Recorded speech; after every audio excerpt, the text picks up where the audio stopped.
It's got that Star Wars What's up, slow mate? motion. What's up, Ron? How Ready are you, to man? do some work? Let's get it done. Let's get it done. All right.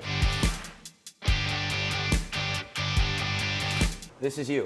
This is me. It's always open. Oh, well, I mean, it's always open for me, and that was, something that happened. Really, I started working out here full time during the pandemic because, obviously, it was tough to do other things. So, if it's an early morning, if I get an hour, sometime during the day, if I get, obviously late night, I can come down here. This takes me back to the high school football days where it's just like heat of summer and you're blaring the rock music in here. Well, it's hard. Yeah. And it reminds you that you're here for a purpose. You're not here to socialize, you're here to do some work. Let's go. All the way. And I've always had the philosophy that I want the hardest thing that I do every day to be my workout. If you can go up, let's go up. I'll try it out, yeah. I got 2 more. Come on, Nate. Nice. You came to play. I got to, man, right? All right. I'm out here trying to get a scholarship. All right. I go wide grip, Okay. and I just go to failure. Yeah, there you go. Awesome.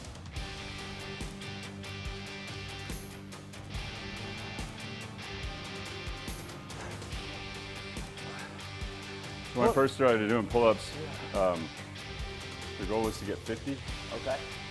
in as few sets as possible. All right. So you start with like 65 sets. Okay.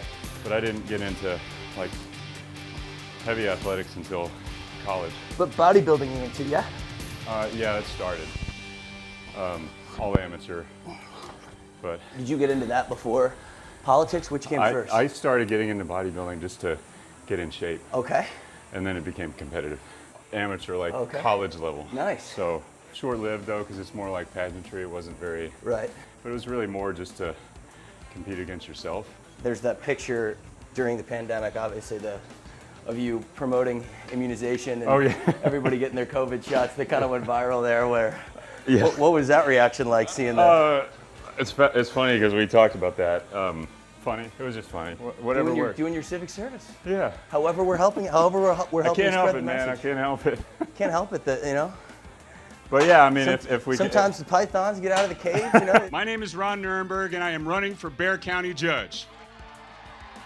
I didn't expect to be staying in local government. Did you ever think about leaving San Antonio in government and going Not somewhere else? leaving San Antonio, Okay. but I've been asked. I was asked to consider a few things.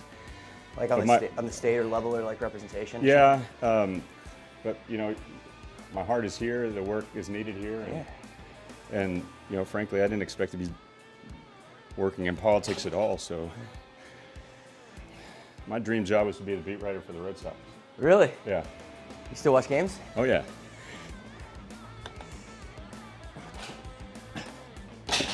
Yeah, I do. I had given up on them this year. Okay. But they've won 14 in a row. Yeah, it's 14 games in a row, yeah. You got to keep it centered. For sure. Why the Red Sox? I was born in Boston. Okay. Yeah. Nice. We moved to Texas when I was 3. Okay. So I've been here ever since. But the Red Sox are in the blood. Yeah. I love this thing. Some of the best things I've ever purchased. Say the best thing you purchased? One of the best things, next to the house. Yeah, I love it too. Just want you to know we did a lot more than just a couple of arm exercises here too. No, this is good, dude. I'm drenched in sweat. This is what I'm talking about. He's not just a talking head. He can do the work. First thing I do after this, go into my boss's office, ask him for a raise. First reporter who's actually worked out with me. That's what I'm talking about, man. That's some street You already cred. know. Thanks, That's Nate. right.